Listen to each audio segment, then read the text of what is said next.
বৃষ্টির ভিতরে একটু বাইরে বের হলাম আর বাড়ির সামনেই হয়েছিল রিক্সা পেলাম, তাই রিক্সা দিয়ে যাইতেছি। তারপর হয়েছে হসপিটালে যাই। আমার বোন অনেক অসুস্থ, তাই ওরে ডক্টর দেখাইতে আনি। আর এমনি তো আমি একটু অসুস্থ, তাই আমি একটু ডক্টর দেখাবো। তারপর হয়েছিল দুই বোন আবার বাজারে যাওয়ার উদ্দেশ্যে বের হয়ে যায় অটো করে। বাজারে হয়েছিল টুকিটাকি কিছু কেনাকাটা করা লাগবে।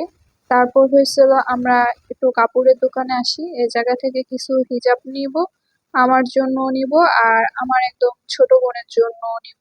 আমার আরেকটা ছোট বোন আছে আবার। তারপর হয়েছিল আরেকটা দোকানে যাই, ওই জায়গায় গিয়ে হয়েছিল একটু টেবিল দেখতেছিলাম, আর এই টেবিলটা হয়েছে আমার ভাইয়ের জন্য নেই। তারপর হয়েছে আবার আমরা অন্য আরেকটা দোকানে যাই, এই জায়গায় হয়েছিল ব্যাগ দেখতেছিলাম। আমার এই সামনের ব্যাগটা অনেক পছন্দ হয়, কিন্তু দামের সাথে মিলে নাই, তাই নিই নাই। আর এমনিতে একটু ছাতা দেখতেছিলাম এই দোকানে। তারপর হয়েছিল জুতা কিনতে যাই, এই জায়গা থেকে হয়েছিল এরকম পথ জুতা 3 জোড়া নিই আমরা। তারপর হয়েছিল আবার আমরা অন্য আরেকটা দোকানে যাই, ওই জায়গায় গিয়ে হয়েছিল আমরা ছাতা দেখবো, তারপর হয়েছিল ছাতা কিনে নিব। আমার জন্য কিনবো আর আমার ভাইয়ের জন্য কিনবো। আমার ভাই হয়েছিল বিএমডব্লিউ ছাতা নিতে বলছিল, তাই ওর জন্য ছাতা দেখতেছিলাম।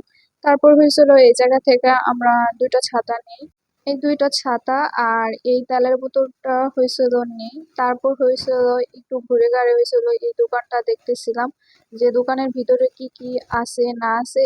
এই খেলার দোকানটা যে আছে আমার কখনই, মানে আমি এত বাজারে গেছি কখনই আমার চোখে ধরা পড়ে নাই, কিন্তু আমার বোন আমাকে আজকে এই দোকানে নিয়ে আসছে।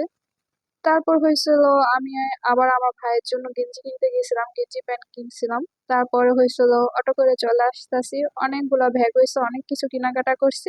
আর আজকের ভিডিওটা এ পর্যন্তই, ভালো লাগলে লাইক কমেন্ট দিন আর আমার পাশেই থাকবেন। আল্লাহ হাফেজ।